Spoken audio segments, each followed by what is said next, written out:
Serikali ya Marekani inaishinikiza Lebanon kurudisha bomu la GBU-39 Small Diameter Bomb SDB ambalo halikulipuka wakati wa operesheni iliyomuua mmoja wa wakuu wa kijeshi wa Hezbollah katika jiji la Beirut, kwa mujibu wa gazeti la Maariv kutoka Lebanon. Kwa mujibu wa taarifa hizo, Washington ina hofu kubwa kwa bomu hilo lisiporejeshwa linaweza kupasuliwa na kutafitiwa, yani reverse engineering, na Iran au Urusi, jambo ambalo lingeweka wazi teknolojia ya hali ya juu ya silaha za Marekani na kuathiri mizani ya nguvu Mashariki ya Kati. Marekani inaonya kuwa swala hili linaweza kugeuka mgogoro wa kidiplomasia, hasa ikizingatiwa mvutano mkali kati ya Hezbollah na Israel pamoja na nafasi ya Lebanon kama uwanja wa mivutano ya kieneo. GBU-39 SDB ni bomu dogo la usahihi wa hali ya juu, precision guided bomb, lililotengenezwa na nchi ya Marekani. Bomu hili linalenga kutoa uharibifu mkubwa bila kuhitaji kutumia mabomu makubwa. Ni silaha inayopendwa na jeshi la Marekani na Israel katika mashambulizi yanayohitaji umakini wa hali ya juu na athari ndogo kwa raia wa kawaida.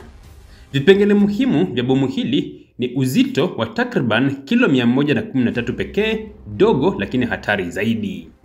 Ina kichwa cha mlipuko wa kilo 16 za explosive, lakini chenye uwezo wa kupenya majengo mazito. Inatumia mwongozo wa GPS pamoja na inertial navigation kuhakikisha bomu linafika kwenye lengo lake kwa makosa madogo zaidi. Lina umbali wa kufyatua hadi kilomita 110 ukiwa kwenye ndege za kisasa kama F-15, F-16 pamoja na F-35. Bomu hili, kama mabomu ya bunker busters, linaweza kupenya kuta au bunkers kabla ya kulipuka ndani, hivyo lina nguvu kama mini bunker busters za kawaida. Kwa nini Marekani inaogopa na kuonyesha hofu kubwa? Ikiwa Iran au Urusi wataipata GBU-39 ambayo haijalipuka, wanaweza moja, kufungua na kutengeneza teknolojia yao, yani reverse engineering, kwa teknolojia ya GPS anti-jamming, wingi wa data kwenye fuse, module za usahihi wa hali ya juu, pamoja na mbinu za low signature zinazofanya rada kushindwa kuzigundua haraka. Mbili, kuboresha makombora yao. Urusi inaweza kuitumia kuboresha KAB-250 au FPV drones zenye usahihi, na kwa upande mwingine Iran inaweza kuongeza uwezo wa makombora ya Fatah, Qiyam au silaha za Hezbollah. Tatu, kutengeneza toleo lao la SDB. Hii ingeathiri vibaya vibebaji vya Israel, Saudi Arabia na vikosi vya Marekani Mashariki ya Kati. Hicho ndicho Marekani inaogopa zaidi, sio tu bomu, bali teknolojia iliyo ndani ya bomu hili. Kwa nini SDB ni hatari sana mikononi mwa Hezbollah? SDB ni hatari kwa sababu inaweza kushambulia kina cha chini cha ardhi ambapo viongozi wa kivita hutumia bunkers. Ni sahihi kiasi kwamba inaweza kulenga dirisha moja au sehemu ya chumba, na inaweza kurushwa bila ndege kuingia anga ya Lebanon au Israel, hivyo kupunguza hatari kwa yule anayepigana kutumia kombora hili. Kwa hivyo, kufichuliwa kwa teknolojia yake kutabadilisha kabisa mbinu za kivita Mashariki ya Kati.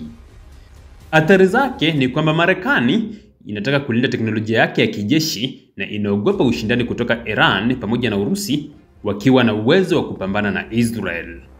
Lebanon iko katika shinikizo kubwa kuhifadhi kama ushahidi au kuikabidhi kwa Marekani. Ndani ya nchi ya Lebanon, Hezbollah haitoruhusu urudishwaji wa bomu hili kirahisi. Kwa nchi ya Iran, itafurahi sana kupata sample ya bure ya bomu la kisasa zaidi la Marekani.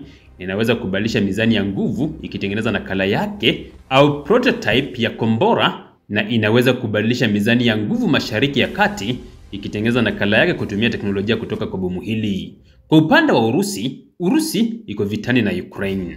Kupata SDB kutaisaidia kujua mbinu za NATO za upigaji angani na pia kutengeneza nakala za mabomu kutokana na teknolojia kutoka kwa kombora hili. Kwa upande wa Israel ina wasiwasi mkubwa kwa teknolojia yao ya mashambulizi ya usiku dhidi ya Hezbollah itadhoofika mara moja.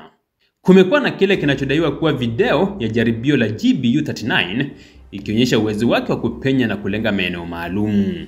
Hii imeongeza mijadala kuhusu jinsi silaha hiyo ilivyotumika katika shambulio la Beirut wiki iliyopita.